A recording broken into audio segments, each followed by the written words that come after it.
南の島はあったけパイナップルプル頭ポカポカアホバカ One Piece Volume 2 Petualangan Luffy sebagai calon Raja Bajak Laut terus berlanjut. Setelah berhasil merekrut Zoro, perjalanan mereka membawa keduanya ke Orange Town, sebuah kota yang dikuasai oleh bajak laut Buggy. Di sana, mereka bertemu seorang gadis misterius bernama Nami, pencuri yang membenci bajak laut, namun memiliki kemampuan navigasi luar biasa. Di balik senyumnya, Nami menyimpan rahasia dan tujuan besar yang akan mengubah arah petualangan. Topi jerami. Kemunculan Buggy si badut, pertemuan pertama dengan Nami, perebutan peta Grand Line, awal terbentuknya kru topi jerami. Volume 2 menjadi awal dari petualangan yang lebih besar, lebih berbahaya, dan lebih seru di lautan Grand Line. One Piece Chapter 9 berjudul Cewek Berhati Licik. Di sebuah kota yang telah dikuasai bajak laut Buggy, seorang pendekar pedang terus mengasah kemampuannya sambil menunggu kesempatan untuk mengejar mimpinya. Petualangan menuju Grand Line baru saja dimulai. Di tengah kekacauan Orange Town, seorang gadis misterius akhirnya memperkenalkan dirinya. Namanya Nami, bukan bajak laut, bukan pula petualang biasa. Ia adalah pencuri profesional yang hanya memburu harta milik para bajak laut. Saat Nami mengajaknya bergabung menjadi pencuri, Luffy langsung menolak tanpa ragu. Saat berjalan bersama Nami, Luffy terus bertanya tentang harta yang ia cari. Emas, permata, atau peta? Harta karun itulah yang ada di pikiran Nami. Namun, jawaban Luffy justru berbeda. Ketika Nami bertanya, mengapa ia begitu marah saat topi jeraminya dirusak, Luffy menjelaskan bahwa topi itu adalah harta paling berharga yang ia miliki. Bagi Luffy, nilai sebuah harta bukan ditentukan oleh uang, melainkan oleh kenangan dan janji yang melekat di dalamnya. Di saat yang sama, seseorang mengawasi mereka dari kejauhan. Di atas atap bangunan, para anak buah Buggy gagal menangkap pencuri yang telah mencuri peta menuju Grand Line. Kegagalan itu membuat sang kapten murka. Kini, perhatian Buggy mulai tertuju pada sosok misterius yang berani mengganggu rencananya. Pencurian peta menuju Grand Line membuat markas bajak laut Buggy gempar. Buggy tidak habis pikir bagaimana seseorang bisa mencuri peta yang dijaga ketat oleh anak buahnya. Kegagalan itu membuat kemarahannya semakin memuncak. Saat para kru mencoba menjelaskan situasi, sebuah suara misterius terdengar dari luar bangunan. Seketika, suasana berubah tegang. Sebelum mereka sempat memahami apa yang terjadi, ledakan dahsyat menghancurkan sebagian bangunan dan membuat seluruh markas bergetar. Di tengah kepanikan anak buahnya, Buggy justru tersenyum. Baginya, siapapun yang berani mengganggu rencananya menuju Grand Line hanya akan menerima satu nasib: kehancuran. Di markas bajak laut Buggy, suasana yang sudah tegang berubah menjadi mimpi buruk bagi salah satu anak buahnya. Tanpa sengaja, ia menyinggung hal yang paling sensitif bagi kaptennya. Hidung merah besar milik Buggy bagi orang lain mungkin hanya candaan, tetapi bagi Buggy itu adalah penghinaan yang tidak bisa dimaafkan. Dengan tatapan penuh amarah, Buggy memaksa anak buahnya menjawab satu pertanyaan. Siapa aku? Ketakutan membuat sang kru tak mampu menjawab dengan benar. Dalam sekejap, Buggy menunjukkan sisi kejamnya dan menghukum bawahannya tanpa belas kasihan. Seluruh anggota kru hanya bisa menyaksikan sambil gemetar, sadar bahwa kemarahan kapten mereka bisa meledak kapan saja. Kau pikir hidungku ini lucu? Bab ini memperlihatkan bahwa Buggy bukan hanya badut biasa, melainkan kapten bajak laut berbahaya yang menuntut rasa hormat mutlak dari seluruh anak buahnya. Di Orange Town, satu nama menjadi sumber ketakutan seluruh penduduk kota. Buggy si badut, kapten bajak laut yang menguasai kota ini, dikenal karena kekejamannya dan kekuatan misterius yang dimilikinya. Bahkan anak buahnya sendiri hidup dalam ketakutan setiap kali sang kapten menunjukkan amarahnya. Saat mendengar laporan tentang pencuri yang telah mencuri peta Grand Line, Buggy langsung mengambil tindakan. Siapkan, meriam. Perintah itu membuat seluruh kru panik. Mereka tahu bahwa ketika Buggy mulai marah, tidak ada yang bisa menghentikannya. Di balik penampilannya yang seperti badut sirkus, Buggy adalah bajak laut berbahaya yang bermimpi menaklukkan Grand Line dan mengumpulkan harta terbesar di lautan. Kemarahan Buggy akhirnya mencapai puncaknya. Setelah mengetahui peta menuju Grand Line telah dicuri, ia tidak lagi peduli pada alasan atau kegagalan anak buahnya. Yang ada di pikirannya hanya satu hal, merebut kembali peta tersebut dengan cara apapun dengan wajah penuh amarah. Buggy memerintahkan krunya untuk menembakkan meriam dan memburu pencuri itu sampai tertangkap. Namun, perintahnya tidak berhenti di sana. Jika peta berhasil direbut kembali, seluruh harta yang ada di Orange Town juga harus dirampas. Bagi Buggy, kota ini hanyalah sumber kekayaan yang bisa dieksploitasi sesuka hati. Ledakan demi ledakan mulai mengguncang kota yang sebelumnya sepi. Penduduk yang tersisa hanya bisa hidup dalam ketakutan di bawah kekuasaan bajak laut. Buggy, ambil kembali peta itu dan rampas semua harta yang ada di kota ini. Di tengah kekacauan yang semakin besar, pertemuan antara Luffy, Nami, dan Buggy tinggal menunggu waktu.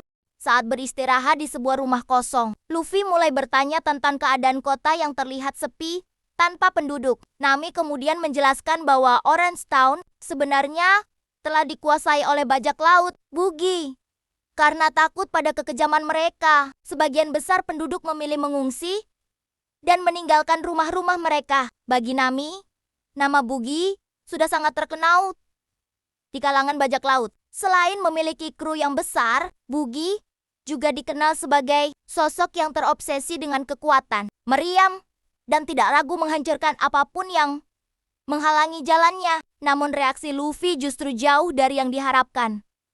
Alih-alih merasa takut, ia malah terlihat santai dan penasaran dengan sosok Buggy yang terus dibicarakan Nami. Perbedaan cara pandang mereka semakin terlihat jelas. Nami menganggap Buggy sebagai ancaman besar, sementara Luffy hanya melihatnya sebagai bajak laut lain yang harus dihadapi. Tanpa mereka sadari, takdir sedang membawa mereka semakin dekat dengan konflik besar yang akan mengguncang Orange Town.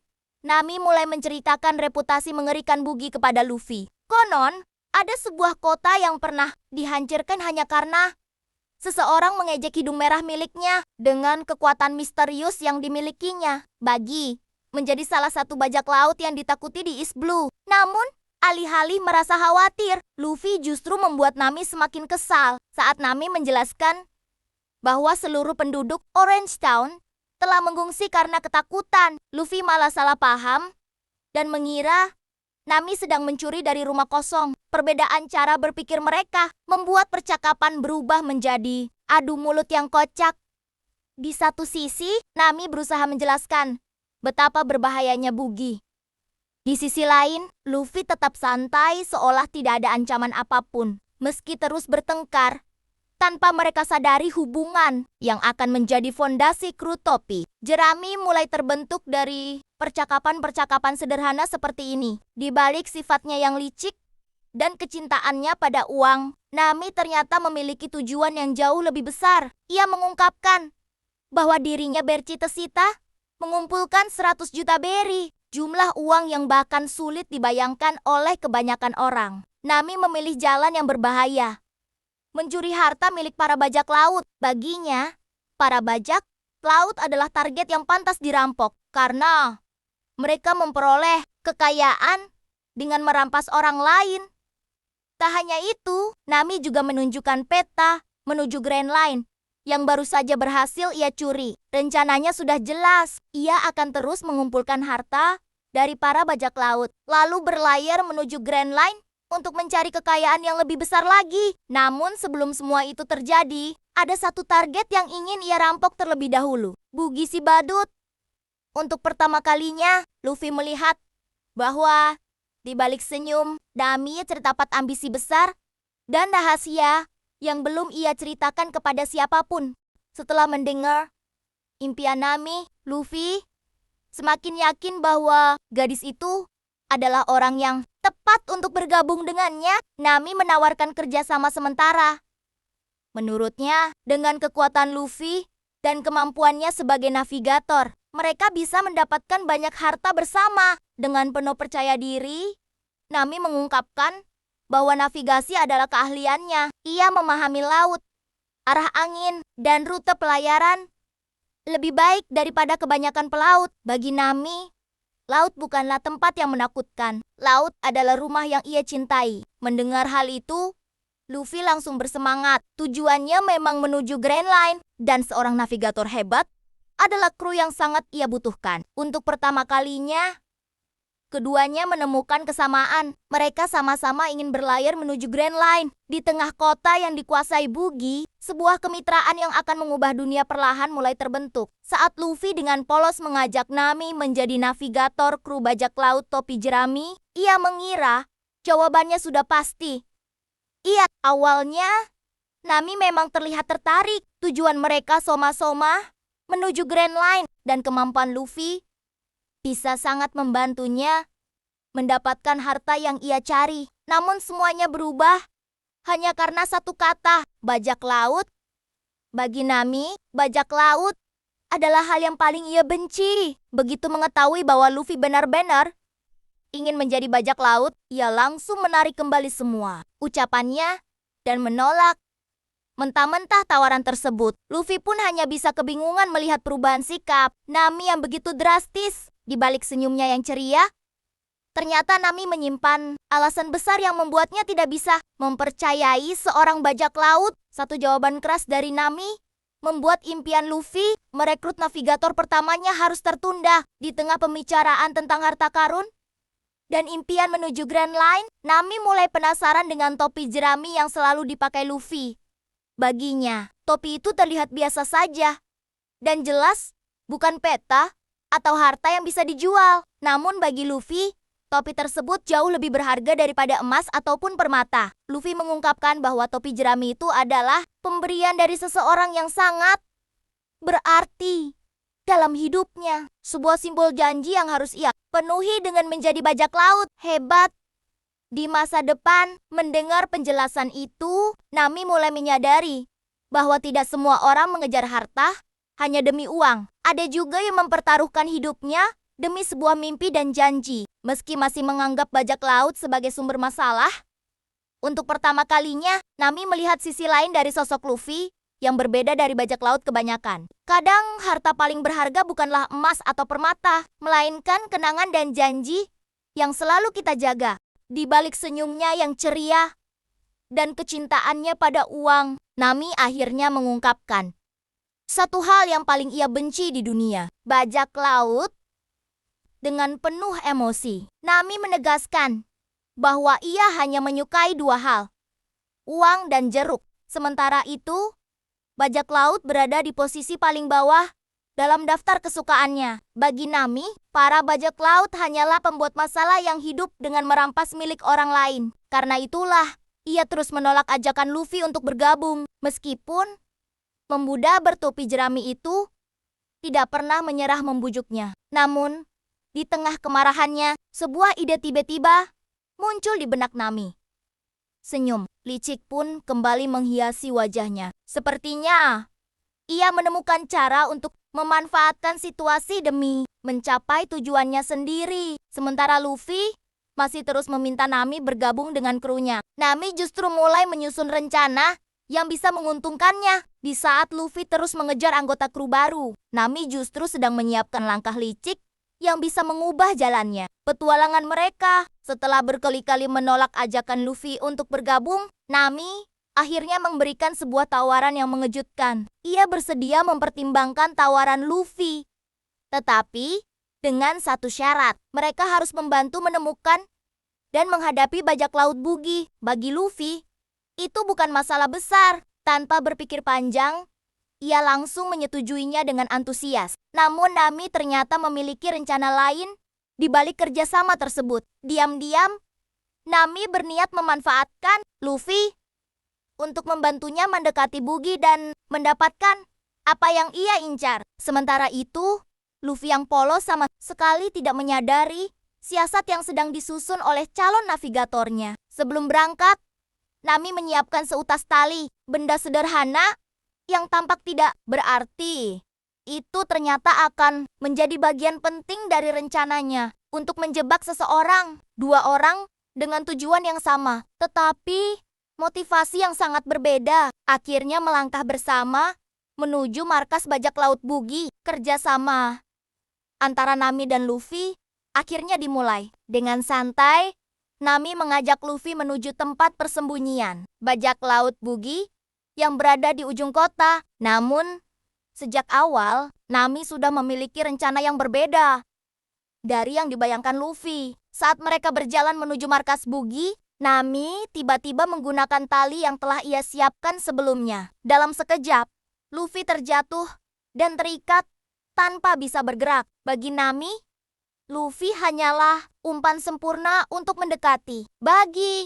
Ia berniat menyerahkan seorang bajak laut kepada kelompok agar lebih mudah mendapatkan kepercayaan mereka dan mencapai tujuannya. Sementara Luffy yang kebingungan hanya bisa bertanya-tanya mengapa dirinya tiba-tiba dijadikan tawanan. Di balik senyumnya, Nami sedang memainkan strategi yang bisa mengubah situasi sepenuhnya. Sementara itu, Luffy kembali menunjukkan kepolosannya dengan mudah terjebak oleh calon navigator yang sangat licik. Di markas bajak laut Bugi, suasana mendadak mencekam. Bugi murka setelah mengetahui anak buahnya gagal menangkap seorang pencuri yang telah mempermalukan kelompoknya. Bagi Bugi, kegagalan itu bukan sekadar kesalahan biasa. Yang membuatnya semakin marah adalah fakta bahwa orang yang berhasil lolos tersebut ternyata berhubungan dengan pria bertopi jerami yang sebelumnya membuat kekacauan. Anak buah Bugi yang ketakutan hanya bisa meminta maaf sambil menjelaskan bahwa lawan mereka terlalu kuat. Namun alasan itu sama sekali tidak meredakan amarah sang kapten. Tanpa ragu, Bugi menghukum mereka di depan semua orang. Bagi kapten bajak laut yang kejam itu, kegagalan hanya pantas dibayar dengan hukuman. Halaman ini menunjukkan sisi asli Bugi sebagai kapten yang kejam, temperamental, dan tidak segan menghukum anak buahnya sendiri demi menjaga wibawa di hadapan seluruh krunya. Di tengah kemarahan Bugi yang belum mereda, seorang anak buahnya tiba-tiba datang membawa kabar mengejutkan. Pencuri yang selama ini mereka cari ternyata datang sendiri ke markas mereka. Kabar itu langsung membuat seluruh ruangan terdiam. Bahkan Bugi yang sedang murka pun terlihat kebingungan mendengar laporan tersebut. Awalnya tak seorang pun mengerti maksud kedatangan pencuri itu. Namun Bugi justru melihatnya sebagai kesempatan emas. Ia segera memerintahkan anak buahnya untuk membawa tamu tak diundang tersebut ke hadapannya. Saat para kru mulai menyadari siapa sosok yang dimaksud, mereka langsung panik. Orang itu ternyata adalah pemimpin dari pencuri yang sebelumnya membuat kekacauan dan berhasil mempermalukan mereka tanpa disadari siapapun. Rencana Nami mulai berjalan persis seperti yang ia inginkan. Saat semua orang mengira mereka harus memburu musuhnya, justru mangsa itu datang berjalan sendiri ke sarang singa. Rencana Nami akhirnya mencapai puncaknya. Di hadapan seluruh kru Bugi, ia datang membawa sesuatu yang tak terduga. Luffy yang sudah berhasil ia jebak dan tangkap sendiri. Dengan santai, Nami melemparkan Luffy tepat di depan singgasana. Sebagai bukti keseriusannya, ia bahkan mengembalikan peta Grand Line yang sebelumnya berhasil dicurinya. Seluruh anak buah Bugi terkejut melihat kejadian itu. Tidak ada yang menyangka pencuri yang selama ini mereka buru justru datang membawa hadiah sebesar itu. Bugi pun terlihat puas karena peta berharganya telah kembali. Namun, di balik senyum Nami, tersimpan tujuan lain yang belum diketahui siapapun. Sementara itu, Luffy yang terikat hanya bisa menatap kesal. Ia sadar telah tertipu oleh Nami, gadis yang sebelumnya ia percayai. Halaman ini menjadi salah satu momen paling mengejutkan di awal cerita, saat Nami tampak memilih berpihak kepada Buggy dan meninggalkan Luffy demi mencapai tujuannya sendiri. Setelah berhasil membawa Luffy ke hadapan Buggy, Nami langsung memainkan perannya dengan sempurna. Ia berpura-pura membenci Luffy dan mengaku ingin bergabung dengan kelompok Buggy.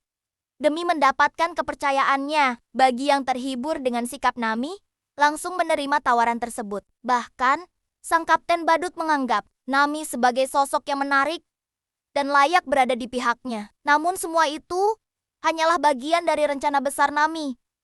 Dalam pikirannya, ia sama sekali tidak berniat menjadi anggota bajak laut Buggy.